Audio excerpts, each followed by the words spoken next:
আসসালামু আলাইকুম। রায়কা আল হোসেন স্বাগত জানাচ্ছি এনটিভি রাতের খবরে। ক্রাউন সিমেন্ট শিরোনাম দেখছিলেন, এবার চলুন পুরো খবরে। প্রধান উপদেষ্টা ডক্টর মোহাম্মদ ইউনূস বলেছেন, অন্তর্বর্তীকালীন সরকার জুলাই চার্টারে প্রদত্ত সুপারিশে কিছু অংশ বাস্তবায়ন করবে এবং বাকিগুলো পরবর্তীতে রাজনৈতিক সরকারগুলো বাস্তবায়ন করবে। ডক্টর ইউনূস বলেন, জুলাই চার্টার বা জুলাই সনদ পথ দেখাবে বাংলাদেশকে। রাষ্ট্রীয় অতিথি ভবন যমুনায় প্রধান উপদেষ্টার সাথে প্রাক্তন 2 মার্কিন রাষ্ট্রদূত উইলিয়াম বি মিলাম ও ড্যানি লোভিচের সৌজন্য সাক্ষাতের সময় তিনি এই মন্তব্য করেন। ডক্টর মোহাম্মদ ইউনূস বলেন, রাজনৈতিক দলগুলো কম সংস্কার চাইলে জাতীয় নির্বাচন ডিসেম্বরে হবে, আর যদি বেশি সংস্কার চায় তাহলে আগামী বছরের জুনের মধ্যে হবে নির্বাচন। ঘণ্টাব্যাপী বৈঠকে তিনি বলেন, 6টি কমিশনের সুপারিশ করা সংস্কারের বিষয়ে সংলাপের পর রাজনৈতিক দলগুলো জুলাই সনদে স্বাক্ষর করবে। এদিকে জুলাই হত্যাকাণ্ডের মামলাগুলো নেদারল্যান্ডসে দি হেগে অবস্থিত আন্তর্জাতিক অপরাধ আদালতে পাঠানো এবং আইসিটি নাম পরিবর্তনের জন্য বাংলাদেশ সরকারের প্রতি আহ্বান জানিয়েছেন আইসিটি প্রধান প্রসিকিউটরের বিশেষ উপদেষ্টা টবি ক্যাডম্যান। প্রধান উপদেষ্টার সাথে সাক্ষাৎ করে তিনি এ আহ্বান জানান। ডক্টর ইউনূস বলেছেন, জুলাই গণহত্যার বিষয়টি আন্তর্জাতিক অপরাধ আদালতে পাঠানো হবে কিনা তা দ্রুতই সিদ্ধান্ত নেবে সরকার।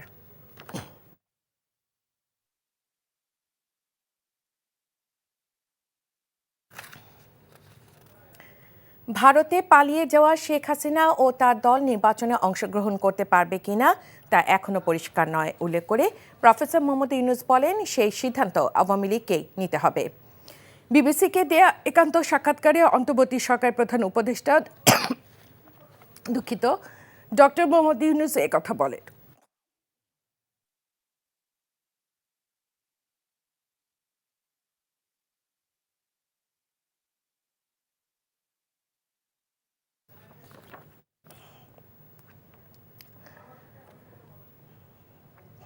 আজ সাক্ষাৎকারটি প্রকাশ করেছে বিবিসি। ইউনূস বলেন, মানবতাবিরোধী অপরাধে শেখ হাসিনার নামে মামলা রয়েছে।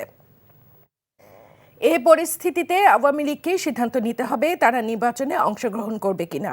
তিনি জানান, নির্বাচনে কে অংশগ্রহণ করবে তা নির্বাচন কমিশন সিদ্ধান্ত নেবে। দেশের শান্তি শৃঙ্খলাকে সবচেয়ে গুরুত্বপূর্ণ উল্লেখ করে তিনি বলেন, অর্থনীতির অবস্থা এমন যেন মনে হচ্ছে 16 বছর ধরে ভয়াবহ টর্নেডো চলেছে। সম্প্রতি আওয়ামী লীগ কর্মীদের অভিযোগ বাংলাদেশ তাদের জন্য নিরাপদ নয়। এ বিষয়ে বিবিসি জানতে চাইলে প্রধান উপদেষ্টা বলেন, শুধু বিবিসি সাংবাদিকের কাছে অভিযোগ না করে পুলিশের কাছে অভিযোগ দায়ের করে আওয়ামী লীগ কর্মীরা পরীক্ষা করে দেখতে পারে আইন সঠিক পথে আছে কিনা।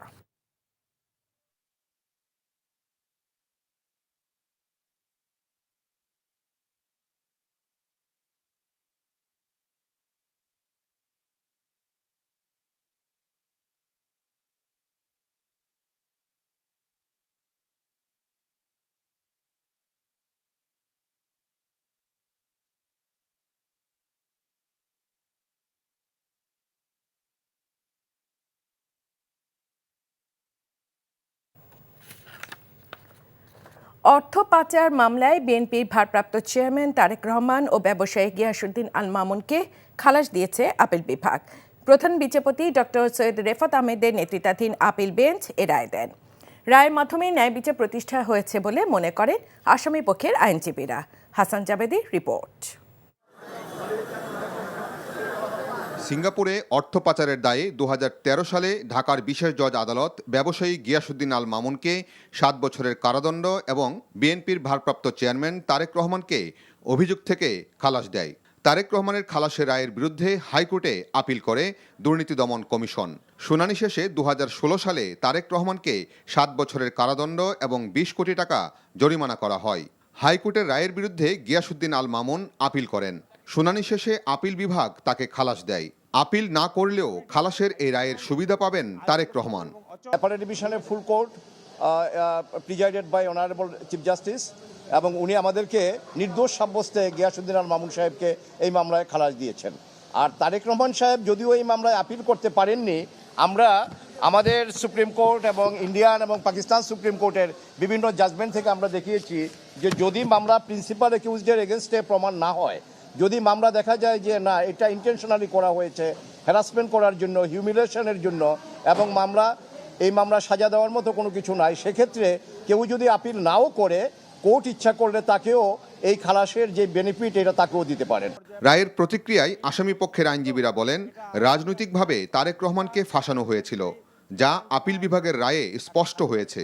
যখন তারেক রহমান সাহেব এই মামলার দায় থেকে অব্যাহতি দেওয়া হয়েছিল ট্রায়াল কোর্টে, তখন সেই বিচারককে ওই অবস্থায় দেশ ত্যাগ করতে হয়েছিল। সুতরাং সেই যে বিচারহীনতার সংস্কৃতি আমাদের দেশে চালু হয়েছিল, সেই অবস্থা থেকে ইনশাআল্লাহ আমরা ধীরে ধীরে উত্তরণ করছি।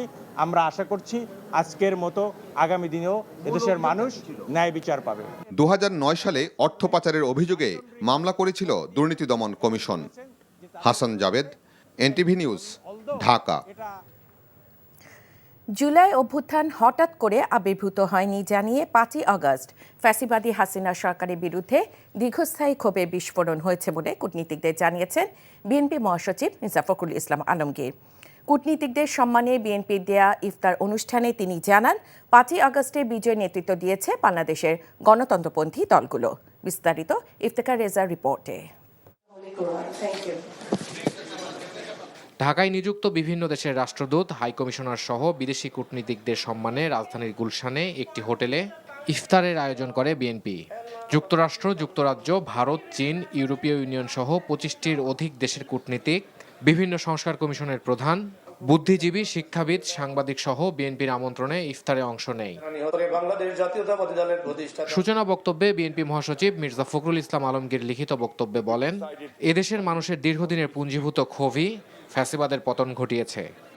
The 5th August mass uprising was, in fact, the outburst of the people's long accumulated anguish against the fascist Hasina regime. The July-August movement didn't suddenly emerge. Rather, it was a part of the long-standing struggle of democracy-loving people of Bangladesh. এদিকে ঢাকা মহানগর উত্তর বিএনপির ইফতার বিতরণ অনুষ্ঠানে রিজভী আহমেদ দাবি করেন, অন্তর্বর্তী সরকার আইন শৃঙ্খলা পরিস্থিতি নিয়ন্ত্রণে ব্যর্থ। আজকে যদি আইনের শাসন নিশ্চিত থাকতো, তাহলে কে চোর কে ডাকাত এইটা তো নির্ভর করবে আইনি প্রক্রিয়া। এর জন্য তো আছে আদালত, পুলিশ গ্রেফতার করবে, আদালত বিচার করবে। মানুষ তো নিজের হাতে আইন নেবে কেন? যদি আইনের শাসন কায়েম করা যেত, তাহলে এই মব জাস্টিস, এই মব কালচারের তৈরি হতো না। দেশের সার্বিক পরিস্থিতি বিবেচনায় গণপরিষদ নির্বাচন প্রয়োজন নেই বলে মন্তব্য করেন নেতারা। Iftekhar Reza, NTV news, Dhaka. জুলাই গণ অভ্যুত্থানকে নিয়ে জাতিসংঘের তদন্ত প্রতিবেদন সংস্থাটির মানবাধিকার কাউন্সিলে উপস্থাপনের মাধ্যমে গোটা বিশ্ববাসী দেখেছে ছাত্র জনতার উপর আওয়ামী সরকারের নির্মম নির্যাতনের চিত্র।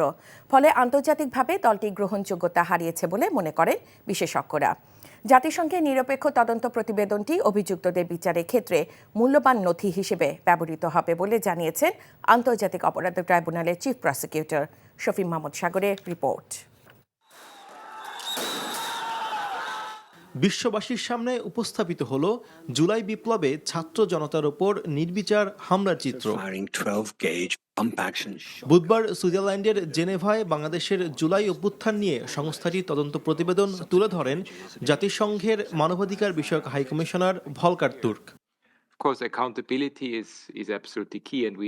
জাতিসংঘের সদস্যভুক্ত দেশগুলোর সামনে এই প্রতিবেদন উপস্থাপনে রাজনৈতিক দল হিসেবে আওয়ামী লীগ বিশ্বে ঘৃণার পাত্রে পরিণত হবে বলে মন্তব্য করেন আন্তর্জাতিক সম্পর্ক বিশ্লেষক অধ্যাপক রুহুল আমিন। পৃথিবীর আনাচে কানাচে আপনি দেখবেন সব জায়গায় একই কথা উচ্চারিত হবে যে এই নৃশংস অত্যাচার, এই নিপীড়ন, এই খুন, এই অত্যাচার, এই জুলুম মাত্রা কত অধিক ছিল এবং সারা পৃথিবীটা অন করবে। বাই দিস টাইম কিন্তু পৃথিবী অন করছে, পৃথিবীতে একটা ঘৃণা উস্কে দিয়েছে আওয়ামী লীগ এবং ওই রাজনৈতিক দল এবং তাদের দোসররা। সারা পৃথিবী তারা কিন্তু ঘৃণিত। অন্যদিকে জাতিসংঘের এই তদন্ত প্রতিবেদনকে নিরপেক্ষ এবং গ্রহণযোগ্য দাবি করে আন্তর্জাতিক অপরাধ ট্রাইব্যুনালের চিফ প্রসিকিউটর জানান, অপরাধীদের বিচারের মুখোমুখি করতে নথিগুলো গুরুত্বপূর্ণ ভূমিকা রাখবে। গত সরকার যে সমস্ত মানবতা বিরোধী অপরাধ করেছে এবং সেটা যে ওয়াইড স্প্রেড সিস্টেম্যাটিক্যালি এই দেশের সিভিলিয়ান জনগণের উপরে হয়েছে, সেই বিষয়গুলো জাতিসংঘের রিপোর্টে আসার কারণে দুনিয়াব্যাপী মানুষ এটা জানছেন। এই ডকুমেন্টটি আমাদের তদন্ত কাজে এবং আমাদের বিচার কাজে একটা ডকুমেন্ট হিসাবে, মূল্যবান ডকুমেন্ট হিসাবে ব্যবহৃত হবে। আমরা এর পেছনে যে সমস্ত ম্যাটেরিয়াল যেটার উপর ভিত্তি করে তারা এই রিপোর্টটা তৈরি করেছেন, যে সমস্ত লোকের সাথে কথা বলেছেন, যে সমস্ত বক্তব্য তারা গ্রহণ করেছেন, যে সমস্ত ফ্যাক্টস তারা ফাইন্ড করেছেন, সেগুলোকেও আমরা কিন্তু চাওয়ার একটা প্রক্রিয়ার মধ্যে আছি। সেগুলো যদি আমরা পাই তাহলে আমাদের বিচারে প্রমাণ করার জন্য আরও বেশি এক ধাপ আমরা এগিয়ে যাব। শফি মাহমুদ সাগর, এনটিভি নিউজ, ঢাকা। নারায়ণগঞ্জের ২৫০০ ব্রহ্মদী ইউনিয়নের চেয়ারম্যান লাক মিয়া ও তার স্ত্রীর নামে থাকা ব্যাংক হিসাবে প্রায় ১৫,০০০ কোটি টাকা অস্বাভাবিক লেনদেনের তথ্য পেয়েছে দুর্নীতি দমন কমিশন দুদক। এর মধ্যে লাক মিয়ার নামে থাকা অ্যাকাউন্টে ১৪,৫০০ এবং তার স্ত্রী মামুদার নামে থাকা ব্যাংক অ্যাকাউন্টে প্রায় ৫০০ কোটি টাকা লেনদেন হয়েছে। বিকেলে রাজধানী সেগুনবাগিচায় দুদকের প্রধান কার্যালয়ে এক সংবাদ সম্মেলনে এমন তথ্য জানিয়েছেন সংস্থাটির মহাপরিচালক আক্তার হোসেন। ২০১৫ সাল থেকে ২০১৪ সাল এই ৮ বছরে এ টাকা লেনদেন হয়েছে বলেও জানান তিনি। এজন্য জ্ঞাত আয় বহির্ভূত সম্পদ অর্জনের অভিযোগে চেয়ারম্যান লাক মিয়া ও তার স্ত্রীর নামে মামলা দায়ের করেছে দুর্নীতি দমন কমিশন। ব্রিফিংয়ে দুদক মহাপরিচালক জানান, চাঁদাবাজি দখলদারি করে অবৈধ অর্থ অর্জন করেছেন লাক মিয়া।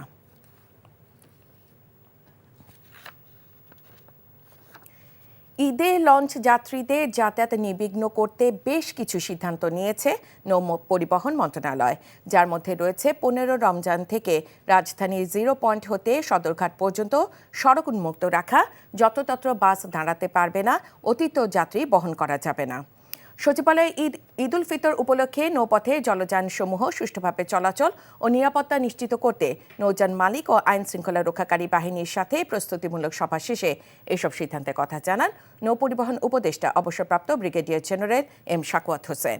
বলেন, লঞ্চে যাবার ক্ষেত্রে কোনো সিরিয়াল ব্রেক করা যাবে না, করলে ওই লঞ্চের লাইসেন্স স্থগিত করা হবে। তিনি জানান, এসব নিয়মের ব্যত্যয় হলেই ব্যবস্থা নেবে আইনশৃঙ্খলা রক্ষাকারী বাহিনী। কোনো বাহিনী অহেতুক লঞ্চে তল্লাশি করতে পারবে না, করলে তদন্ত করে ব্যবস্থা নেওয়া হবে। নির্ধারিত ভাড়ার উপরে কোনো ভাড়া নেবেন না, বা ঈদের এই 15 তারিখ থেকে নির্ধারিত ভাড়া হবে, ওটা ওনারা আজকের থেকে বা কালকের থেকে টাঙিয়ে রাখবেন। অতিরিক্ত যাত্রী বহন করলে আমাদের ইন্সপেক্টর থাকবে, শুধু সদরঘাটে না, রাস্তায় কোনো যদি নেন লঞ্চ মালিকেরা বা জাহাজ মালিকেরা, সেটার জন্য কোস্টগার্ডকে বলা হয়েছে। কোনো পুলিশ, নৌ পুলিশ অথবা র্যাব অথবা কোস্টগার্ড অহেতুক কোনো লঞ্চে উঠে তল্লাশি শুরু করবেন না। দেশে যেখানে যাই ঘটুক না কেন সেসব জায়গায় অভিযান চালানোর এখতিয়ার শুধুমাত্র আইনশৃঙ্খলা বাহিনী রয়েছে বলে জানিয়েছেন ষষ্ঠ উপদেষ্টা জাহাঙ্গীর আলম চৌধুরী। বিকেলে ট্যুরিস্ট পুলিশের প্রধান কার্যালয় পরিদর্শন শেষে সাংবাদিকদের প্রশ্নের জবাবে একথা বলেন তিনি। ষষ্ঠ উপদেষ্টা বলেন, মব জাস্টিসকে প্রশ্রয় দেবে না সরকার। মব জাস্টিসের নামে যে ঘটনাগুলো ঘটছে তার বিরুদ্ধে ব্যবস্থা নেওয়া হবে জানিয়ে ষষ্ঠ উপদেষ্টা বলেন, সব জাস্টিস নিয়ন্ত্রণে কাজ করছে সরকার। এই ধরনের ঘটনাগুলো নিয়ন্ত্রণে পরিবার গুরুত্বপূর্ণ ভূমিকা রাখতে পারে বলে মনে করেন উপদেষ্টা জাহাঙ্গীর। এদিকে ঈদ মৌসুমে মহাসড়কের অপরাধ ও চাঁদাবাজি নিয়ন্ত্রণে তৎপর রয়েছে সরকার। পুলিশের উপরেও আক্রমণ হচ্ছে, এইগুলি ক্ষেত্রে আপনারা জনগণকে একটু সচেতন করতে হবে। জনগণ এত উচ্ছৃঙ্খল হয়ে গেলে কিন্তু অনেক সময় সমস্যা হয়। মানে বাহিনী দিয়ে তো সবসময় কন্ট্রোল করা যায় না। এর ক্ষেত্রে যেমন ধরেন আমাদের ছেলে মেয়েদের কন্ট্রোল করার জন্য মা বাবা তারা একটা বড় ভূমিকা পালন করে, আত্মীয় স্বজন একটা বড় ভূমিকা পালন করে। এই জন্য এই ক্ষেত্রে আপনাদেরও একটা বড় ভূমিকা পালন করতে হবে।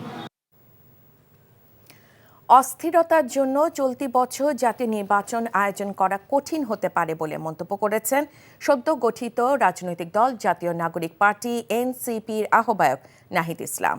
বার্তা সংস্থা রয়টার্সকে দেওয়া এক সাক্ষাৎকারে তিনি একথা বলেন। বাংলাদেশের অন্তর্বর্তীকালীন সরকার জননিরাপত্তা এখনও পুরোপুরি নিশ্চিত করতে পারেনি বলে মন্তব্য করেন শেখ হাসিনাকে হটানো আন্দোলনে এই অগ্রগামী নেতা। কাজী ইফতেখারের শুভর ডেস্ক রিপোর্ট। গেল বছরের ৩ আগস্ট কেন্দ্রীয় শহীদ মিনারে তৎকালীন প্রধানমন্ত্রী শেখ হাসিনার পদত্যাগের এক দফা ঘোষণা করেছিলেন নাহিদ ইসলাম। এর ধারাবাহিকতায় হাসিনা ভারতে পালিয়ে যাওয়ার পর অন্তর্বর্তী সরকারের উপদেষ্টা হন তিনি। সবশেষ নজিরবিহীনভাবে উপদেষ্টা পরিষদ থেকে পদত্যাগ করে গঠন করেন নতুন দল জাতীয় নাগরিক পার্টি এনসিপি। এনসিপির প্রধান হিসেবে ব্রিটিশ বার্তা সংস্থা রয়টার্সকে সাক্ষাৎকার দিয়েছেন নাহিদ ইসলাম। এতে উঠে আসে নতুন দলের পরবর্তী লক্ষ্য এবং পরিকল্পনার নানা বিষয়। দল পরিচালনা এবং নির্বাচনী তহবিলের জন্য গণচাঁদা সংগ্রহ করা হবে বলে জানান নাহিদ। পরিষ্কার করেন সেকেন্ড রিপাবলিক ইস্যুটিও। তারা বলতেছে প্রথম রিপাবলিককে প্রয়োজনীয়তা শেষ হয়ে গিয়েছে কিনা, কেন আমাদের দ্বিতীয় রিপাবলিকের কথা বলা লাগতেছে। তা আমরা বলতেছি যে আমাদের যে বিদ্যমান সংবিধান, যে বিদ্যমান রিপাবলিক, তার অধীনেই কিন্তু একটা ফ্যাসিজম তৈরি হয়েছে। গত 54 বছর তার অধীনেই বারবার গণতন্ত্র মুখ থুবড়ে পড়েছে এবং সর্বশেষ এরকম একটি গণহত্যার মতো ঘটনা সংঘটিত হয়েছে। আমাদের এই সংবিধান কিন্তু আমাদের মানবাধিকার রক্ষা করতে পারে নাই, গুম হয়েছে মানুষ, আমাদের ভোটাধিকার রক্ষা করতে পারে নাই। ফলে সংবিধানের প্রতি জনগণের সেই আস্থা নেই। ফলে আমাদের নতুন করে যদি আমরা সেই আস্থা তৈরি করতে চাই, আমাদের সেই সাংবিধানিক ভিত্তি পরিবর্তন আসলে প্রয়োজন। জাতীয় নির্বাচন কবে হওয়া উচিত এমন প্রশ্নেরও উত্তর দেন তিনি। চলতি বছর নির্বাচন আয়োজন কঠিন হতে পারে বলে মন্তব্য করেন এনসিপির এই শীর্ষ নেতা। গত 7 মাসে আমাদের প্রত্যাশা ছিল সবারই যে ল অ্যান্ড অর্ডারটা স্বাভাবিক হওয়া, আমাদের যে পুলিশিং সিস্টেমটা সেটা একটা স্বল্পমেয়াদী সংস্কারের মধ্য দিয়ে গিয়ে সক্রিয় হওয়া। সেটার কিছুটা উন্নতি ঘটেছে, কিন্তু আমাদের প্রত্যাশিত জায়গায় বা জননিরাপত্তার জায়গাটা এখনও নিশ্চিত করা যায়নি। এই এখন যে ল অ্যান্ড অর্ডার সিস্টেম বা পুলিশিং ব্যবস্থা, ঠিক এই অবস্থায় কিন্তু আসলে একটা জাতীয় নির্বাচন সম্ভব নয় বাংলাদেশে, আমি মনে করি। 26 বছর বয়সী এই তরুণ কথা বলেন আওয়ামী লীগের রাজনীতি নিয়েও। আওয়ামী লীগ ইতিহাসে বারবার গণতন্ত্রকে হত্যা করে ফ্যাসিজম বাকশাল কায়েম করেছে। বাংলাদেশে তাদেরকে আর তৃতীয়বার সুযোগ দেওয়া উচিত নয়, যেহেতু গণতন্ত্রের যে কোর প্রিন্সিপালগুলো সেটার সাথেই তারা আসলে একমত নয়। তারা একটা সন্ত্রাসী সংগঠনে পরিণত হয়েছে, ফ্যাসিস্ট সংগঠনে পরিণত হয়েছে। কাজীব থেকে শুভ, এনটিভি ইন্টারন্যাশনাল ডেস্ক। ঐতিহ্য আর স্বাদের ভিন্নতায় চকবাজারে ইফতারে এবার যুক্ত হয়েছে নতুন নতুন খাবার।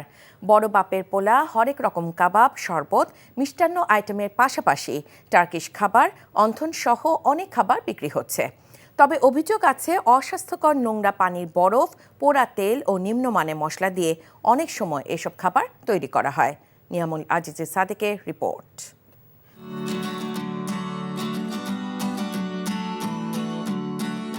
চকবাজারের মূল আকর্ষণ হারিয়ালি, শাহী, শিক ও সুতি কাবাবের মতো মুখরোচক খাবার। খাসির লেগ পিস, আস্ত মুরগির রোস্ট, মুরগির মাসাল্লাম অথবা কোয়েল পাখির রোস্টও বিক্রি হচ্ছে। পাগুড়া 5 টাকা, ডিম চাপ 10 টাকা কোয়ার্টার, বেগুন 5 টাকা, আলু চাপ 5 টাকা, ডিম চাপ ফুল আছে 40 টাকা। মুরগির আচারি পোলাও, ঝাল মাংসের আইটেম বিক্রি হচ্ছে দেদারসে। ফাঁকি মশলা, আপনার দারচিনি, এলাচি, এগুলো ন্যাচারাল যে মশলাগুলো আছে এগুলাই, কোনো কালার নাই, কোনো মেডিসিন নাই। দারচিনি, এলাচি, লং, গোলমরিচ, জিরা, শাহি জিরা এবং জায়ফল, জত্রি, এগুলো দিয়ে আমরা সম্পূর্ণ মিক্স করে এটাকে ডাবলি বানানো হয়। মাংসের খাবারের পাশাপাশি নিয়মিত ইফতার সামগ্রী, দই বড়া, পেঁয়াজু, আলুর চপ, বেগুনিও বিক্রি করা হচ্ছে। একই সঙ্গে হরেক ফলের ফালুদা, পেস্তা ও বাদামের শরবত কিনছেন অনেক ক্রেতা। আমি শরবত বেচি, পেস্তা বাদামের শরবত, দই বড়া, টানা পরোটা, ফালুদা, জর্দা।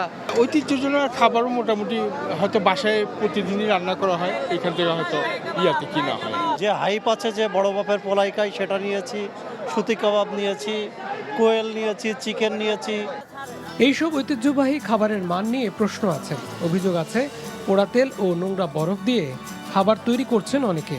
তবে এসব অস্বীকার করছেন তারা। না না না, মাছের বরফ দিলে তো হইব না। আমরা তো খাই এই যে সরি কাটে এই তেল আমরা খাইবার লিয়া যাই, তো ভাগযোগ করে লিয়া যাই। ক্রেতা সমাগম আগের চেয়ে কমেছে বলে দাবি করেছেন অনেক বিক্রেতা, কিন্তু বিক্রি নিয়ে সন্তুষ্টি প্রকাশ করেছেন তাদের বেশিরভাগই। Niamul Aziz Sadek, NTV news, Dhaka. জাতীয় পর্যায়ে গৌরবোজ্জ্বল ও কৃতিত্বপূর্ণ অবদানের জন্য এবছর 8 বিশিষ্ট জনকে স্বাধীনতা পুরস্কারের জন্য মনোনীত করেছে সরকার। এবার স্বাধীনতা পুরস্কার পাচ্ছেন মহান মুক্তিযুদ্ধের প্রধান সেনাপতি MAG ওসমানী, বিজ্ঞানী অধ্যাপক জামাল নজরুল ইসলাম, ব্র্যাকের প্রতিষ্ঠাতা ফজলে হাসান আবেদ, লেখক ও বুদ্ধিজীবী বদরুদ্দিন উমর, কবি আল মাহমুদ, কেন্দ্রীয় শহীদ মিনারের অন্যতম নকশাকার নভেরা আহমেদ, পপ সম্রাট খ্যাত আজম খান ও বুয়েটে নিহত শিক্ষার্থী আবরার ফাহাদ। 25 মার্চ আনুষ্ঠানিকভাবে এ পদক বিতরণ করবেন প্রধান উপদেষ্টা ডক্টর মোহাম্মদ ইউনূস। সমাজে বৈষম্য জিইয়ে রেখে ঐক্যের ডাক সম্ভব নয় বলে মন্তব্য করেছেন বন, পরিবেশ ও জলবায়ু পরিবর্তন বিষয়ক উপদেষ্টা সৈয়দ রিজওয়ানা হাসান।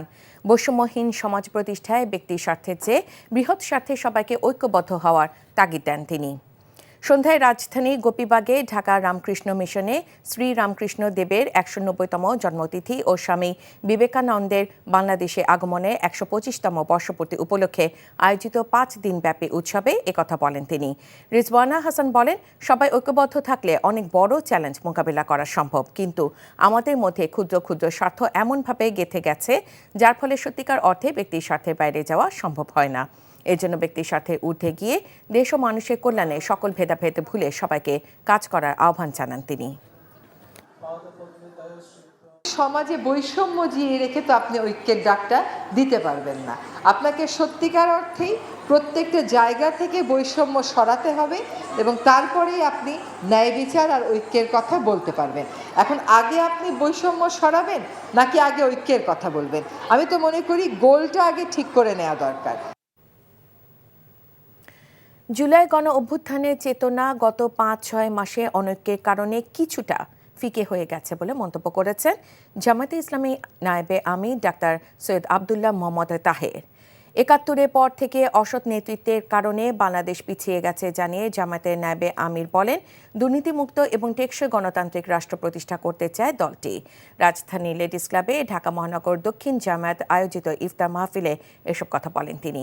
সাংবাদিকদের সম্মানে আয়োজিত ইফতারে দলের নায়েবে আমির আরও বলেন, আগামীর বাংলাদেশ বিনির্মাণে গণমাধ্যমকে আরও শক্তিশালী ভূমিকা রাখতে হবে। 5 আগস্ট ঠিক সেরকম আত্মত্যাগের এবং বিশাল অসাধারণ অতুলনীয় একটি ঐক্যের মাধ্যমে আমরা দ্বিতীয় স্বাধীনতা পেয়েছি বলে বলছি, কিন্তু 5 এবং 6 মাসের ব্যবধানে মনে হয় সেই অর্জনও কিছুটা ফিকে হয়ে যাচ্ছে। বিএনপি কেন্দ্রীয় কার্যালয়ে পিয়ন পরিচয়ে আশুলিয়া থানার ওসিকে হেনস্থাকারী সোশ্যাল মিডিয়ায় ভাইরাল প্রতারক সুমন মিয়াকে গ্রেফতার করেছে পুলিশ। গোপন সংবাদের ভিত্তিতে চাঁদপুরে শারাস্তি থানার চিতোষী এলাকায় অভিযান চালিয়ে তাকে গ্রেফতার করা হয়। সন্ধ্যায় আশুলিয়া থানায় এক সংবাদ সম্মেলনের মাধ্যমে এ তথ্য জানান ঢাকা জেলার অতিরিক্ত পুলিশ সুপার মোহাম্মদ শাহিনুর কবির। সুমন মিয়া চাঁদপুরে শারাস্তি থানা চান্দাইল এলাকা মৃত আব্দুর রবের ছেলে। তিনি আশুলিয়ার একটি তৈরি পোশাক কারখানার শ্রমিক নেতা বলে জানিয়েছে পুলিশ।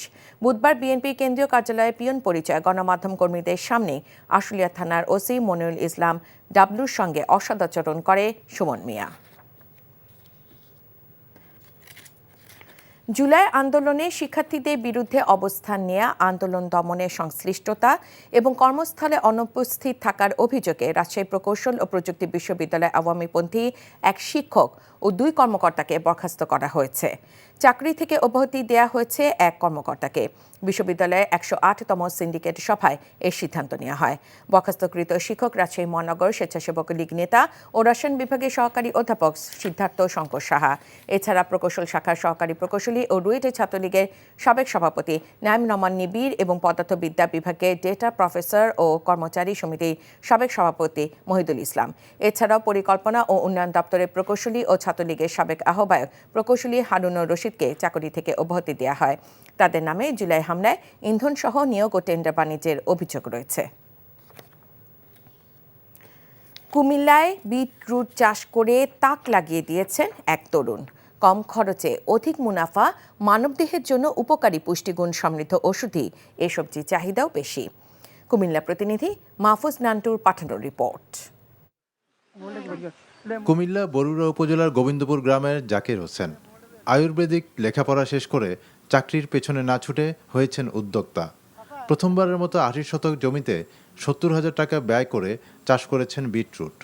পেয়েছেন সফলতা, সৃষ্টি করেছেন বেকার যুবকদের কর্মসংস্থানও। আলহামদুলিল্লাহ এবছর ভালোই হয়েছে, এরা আগামীতে দিয়ে গেছে আরও বেশি হবে। আমরা কাজ করি, কাজের টাকা আমাদের বিকেলবেলা দিয়ে দেয়। কুমিল্লার বাজারগুলোতে বেশ চাহিদা রয়েছে বিটরুটের। এলাকাবাসী জানান, আগে এই সবজির জন্য দূর দূরান্তের বাজারে যেতে হতো। এখন হাতের নাগালে বিটরুট পাওয়া যাওয়ায় সাশ্রয় হচ্ছে সময় ও অর্থের। অত্যন্ত উপকৃত হচ্ছি যে তিনি এই ফসলটা করছে, এখন আমরা দূরের থেকে আর এই ফসলটা আনতে হচ্ছে না। আগামীতে আরও বড় পরিসরে চাষ করার পরিকল্পনা রয়েছে জাকির হোসেনের। তিনি জানান, মাঠ থেকেই কেজি প্রতি বিক্রি করছেন 100 টাকা। উৎপাদিত সবজিতে এবার মুনাফা পাবেন প্রায় 8 লাখ টাকা। আপনারা যারা কৃষক আছেন তারা করতে পারেন, এটা অনেক লাভবান। এটা করে আপনি স্বাবলম্বী হতে পারেন। প্রতি শতকে 10,000 টাকার অধিক মুনাফা হবে। 1,000 টাকা খরচ, 9,000 টাকা লাভ হবে। ম্যাগনেসিয়াম, পটাশিয়াম, ভিটামিন সি সহ নানা পুষ্টিগুণে সমৃদ্ধ বিটরুট অ্যান্টিঅক্সিডেন্টের কাজ করে। সম্ভাবনাময় এই সবজিটি বাণিজ্যিকভাবে লাভজনক হওয়ায় কৃষকদের উৎসাহিত করতে বীজ সহজলভ্য করার পরিকল্পনা রয়েছে বলে জানান কৃষি সম্প্রসারণ অধিদপ্তরের এই কর্মকর্তা। বিটরুট সহ উচ্চ মূল্যের সবজির একটা সমস্যা হলো যেখানে বীজ প্রাপ্তির একটা সমস্যা থাকে। এই বীজ প্রাপ্তির সমস্যাটা যদি আমরা কাটাতে পারি, আমরা যদি সহজলভ্য করতে পারি কৃষকদের কাছে, তো আমি মনে করি যে আমাদের বিটরুট চাষের সম্ভাবনা কুমিল্লা সহ সারা দেশে অনেক বেশি। গাঢ় গোলাপি এবং লালচে বেগুনি রঙের ঔষধিগুণ সম্পন্ন বিটরুট সবজিকে সুপারফুডও বলা হয়। NTV news desk. গত 6 দিনেও খোঁজ মেলেনি নওগাঁর কোচিং শিক্ষক প্রকৌশলী জাকারিয়া হোসেনের।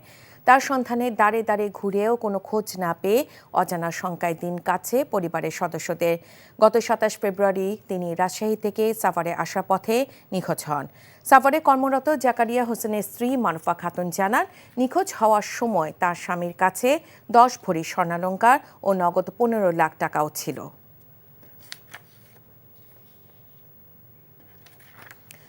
খাল দখল সহ নানা সংকটে কুষ্টিয়ার জিকে সেচ প্রকল্প। বিকল্প উপায়ে জমিতে সেচ দেয়া হলেও উৎপাদন খরচ অনেক বেড়ে যাওয়ায় ক্ষতির মুখে অসংখ্য চাষি। কুষ্টিয়া প্রতিনিধি সাবিনা ইয়াসমিন শ্যামলীর পাঠানো রিপোর্ট। 60-এর দশকে কুষ্টিয়ার ভেড়ামারা উপজেলার পদ্মা নদী তীরবর্তী এলাকায় নির্মাণ করা হয় গঙ্গা কপোতাক্ষ সেচ প্রকল্প, যার মাধ্যমে কুষ্টিয়া, চুয়াডাঙ্গা, ঝিনাইদহ ও মাগুরা জেলার 13টি উপজেলার প্রায় 1,16,000 হেক্টর কৃষি জমিতে সেচ দেওয়া যেত। কিন্তু এ প্রকল্পের 3টি পাম্পের মধ্যে 2টি নষ্ট হয়েছে, ভরাট হয়েছে খালের বেশিরভাগ অংশ। চাষিরা জানায়, জিকে সেচ প্রকল্প থেকে পর্যাপ্ত পানি সরবরাহ না পাওয়ায় ক্ষতির মুখে হাজারো কৃষক। সেচের পানির চাহিদা পূরণে ব্যবহার করছেন ডিজেল চালিত স্যালো মেশিন, ফলে ফসল উৎপাদনে গুনতে হচ্ছে বাড়তি খরচ। দিকের কোনো পানি আসে না, আমরা যা করি তাতে খরচই আছে, ধানের খরচটাই হয় না। জিকে এখন কেনালে কোনো পানি নাই, আমরা অনেক টাকা খরচ করি, তেল দিয়ে বোরিং থেকে পানি নিচ্ছি। আমার খরচ বেশি হচ্ছে, এখন অবদায় পানি দেয় না আর আমার। দীর্ঘদিন খনন না করায় প্রধান খালের পাশাপাশি 467 কিলোমিটার শাখা খালের বেশিরভাগই দখল হয়েছে বলে জানান এই কর্মকর্তা। যে এলাকাগুলোতে পানিটা যায় না সেই এলাকাগুলোতে খালের অবৈধ স্থাপনা বেশি থাকে। সেক্ষেত্রে আমাদের এই খালগুলো সচল থাকার কারণে আসলে স্থাপনা যেগুলো হয়েছে সেগুলো তালিকা তৈরি করছি। এদিকে পানি উন্নয়ন বোর্ড বলছে, খাল সংস্কারের পাশাপাশি নতুন পাম্প হাউস নির্মাণে প্রকল্প হাতে নেওয়া হয়েছে। সাবসিডিয়ারি পাম্প যেহেতু প্রায় ড্যামেজ হয়ে গেছে, গত 2002 সাল থেকে নষ্ট, তা আমরা সাবসিডিয়ারি পাম্পটাকে নতুনভাবেই করব এবং ওটার পানির যদি RL লেভেল 2.5-এ থাকে তারপরে তার পাম্প চলবে। জাপান থেকে একটা প্রতিনিধি দল আসবে, তো আমাদের এই 3 নম্বর পাম্পটা মেরামতের কাজ চলমান আছে। কৃষকের সেচ সুবিধা নিশ্চিতে গঙ্গা কপোতাক্ষ সেচ প্রকল্প আধুনিকায়ন ও দখলমুক্ত করা হবে, এমনটাই প্রত্যাশা সংশ্লিষ্টদের। NTV news desk.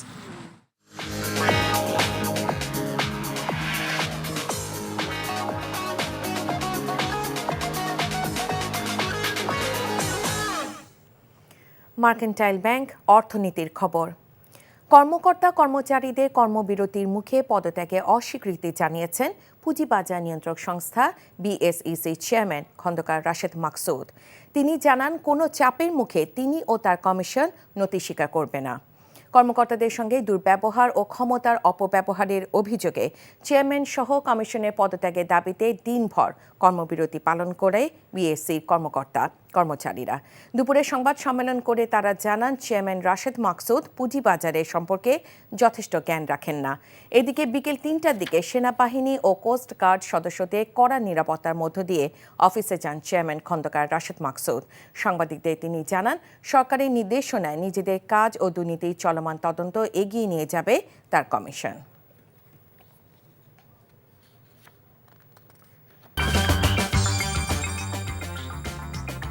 এই ছিল রাতের খবরে। এই খবরের ভিডিও সহ আপডেট জানতে ভিজিট করুন NTV অনলাইন www.ntvbd.com।